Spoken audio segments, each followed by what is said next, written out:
Nais nang mapangalanan ng isang kongresista kung sino-sino ang mga dapat mapanagot sa mga palpak na flood control project sa bansa.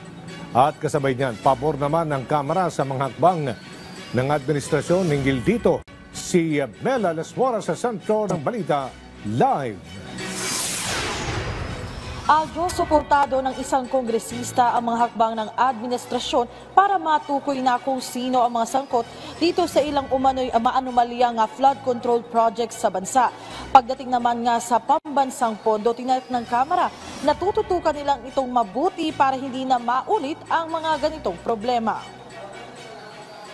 Kasunod ng pinakabagong ulat ni Pangulong Ferdinand R. Marcos Jr.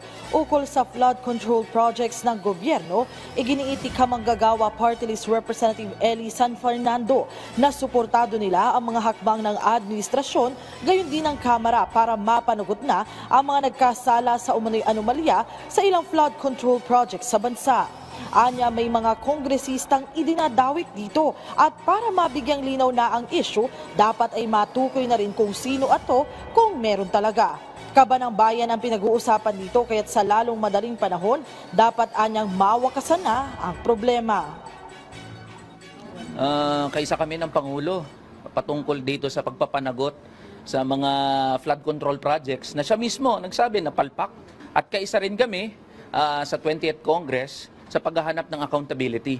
And that is why we support the recent move of the Committee on Public Accounts to conduct an investigation. In fact, nung nakaraan ay naglunsad lang ng parang briefer sa mga kasapi ng 20th Congress patungkol dito sa flood control projects. At gusto namin na magtuloy-tuloy ito. Pero higit doon sa investigasyon, dapat may mapanagot.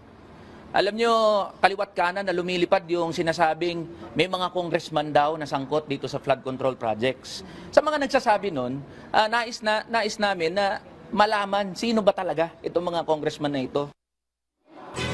Sa loob ng linggong ito, inaasang maito-turn over na sa Kongreso ang National Expenditure Program na siyang magiging basihan ng panukalang pondo para sa susunod na taon. Una nang tiniyak ng liderato ng Kamara na masusi nilang hihimayin at babantayan ang proposed 2026 national budget. Yan ay para hindi na rin maulit pa ang mga usapin ng anomalya. Sang-ayon naman dyan si Congressman San Fernando at giit niya, pangunahin daw niyang babantayan ang pondo ng DPWH.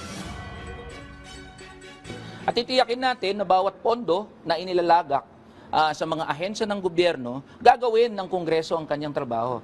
In fact, the power of the purse nasa House of Representatives.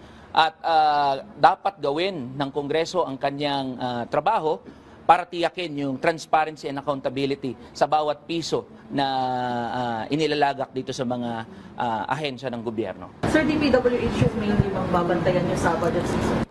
Yes. Babantayan natin ang DPWH. Aljo, kanina lamang ay nakapanayam din natin dito sa Kamara ang Makabayan Black at sinabi nga din nila na babantayan nila itong tatakbuhin ng ginagawang pagtutok ng administrasyon dito sa mga flood control projects ng pamahalaan. At nabanggit nga lamang din nila, Aljo, no, nga na ngayong nalalapit na ang budget season o pagtalakay sa panukalang pambansang pondo para sa susunod na taon, dapat ay mabantayan din umano itong pondo naman sa Office of the Vice President sa gitna nga ng iba't ibang isyong ibinabato laban kay Vice President Sara Duterte at may nakabinbin nga sa kanyang impeachment complaint. Aljo? Maraming salamat, Mela Lesmoras.